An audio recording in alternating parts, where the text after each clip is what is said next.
India has always warned Pakistan that its terrorism policy is a ghost that it will eventually haunt Pakistan itself. Unfortunately, now this country is performing worse than a failed state and is still not acknowledging its mistake. While on one hand, it is not ready to give up terrorism, and on the other, it is blaming India for terrorism inside Pakistan. Namaste and welcome to TFI Post. I am your host Shikhar Tripathi. Let's begin with the video report. According to Pakistan's Defence Minister Khwaja Asif, the country has good relation with the interim government in Afghanistan, but it is concerned that the country is now being used to launch attacks on Pakistan. Asif stated that Tehreek-e-Taliban (TTP) is now using Afghan soil for terrorist attacks, especially targeting Khyber Pakhtunkhwa. Asif made these remarks in an interview with the Voice of America. Asif also reiterated allegations about India's support for terrorists. Although he has been blaming India for months, Asif still has not given any materialistic proof of such false claims. It is an eye-opening experience for Pakistan to see how terrorism gulps its proponents, yet it is not ready to acknowledge it. In fact, Pakistan, which recognizes terror as a diplomatic principle, but as they say, terror cannot install peace, and last year's peace talk between TTP and Pakistani government failed. There has been an increase in terrorist attack in the country since then. On November 29, 2022, the TTP announced the end of their ceasefire, after which the terrorist organization became more aggressive. Since the end of the ceasefire, more than 100 terrorist attacks have been taken place, targeting security forces and police personnel. Pakistan believes that many of these attackers were planned by TTP militant based in Afghanistan. Moreover, the directives for these terrorist attacks were also given from Afghanistan, same Afghan Taliban that was recognized by the Pakistan in the first place. Now, Pakistan is pushing propaganda that India and Afghanistan are united to terrorize Pakistan.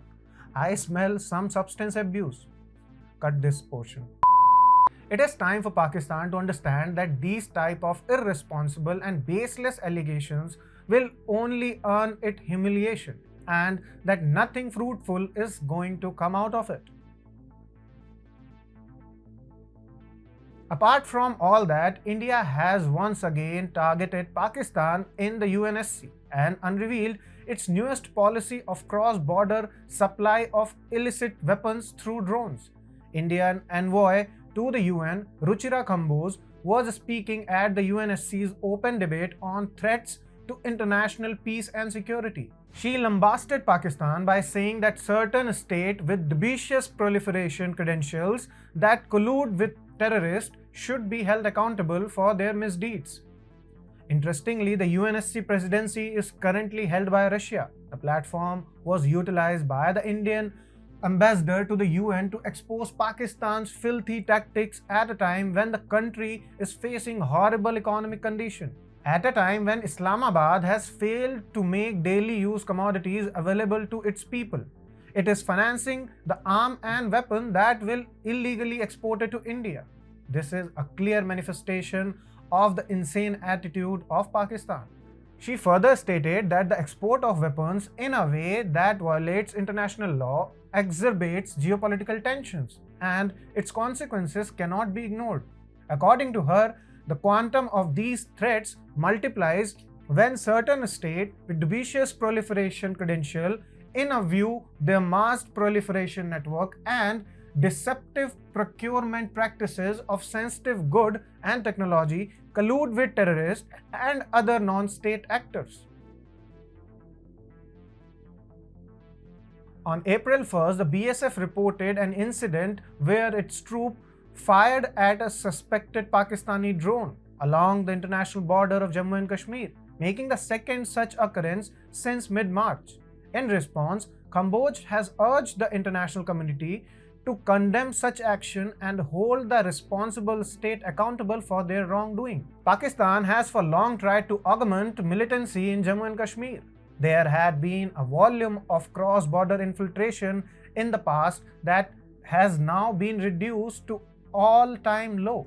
In this situation, Pakistan is desperately looking to somehow infiltrate through the international border. However, having failed in their attempt, they have evolved this unique use of drone to drop weapons illicitly into Indian territory.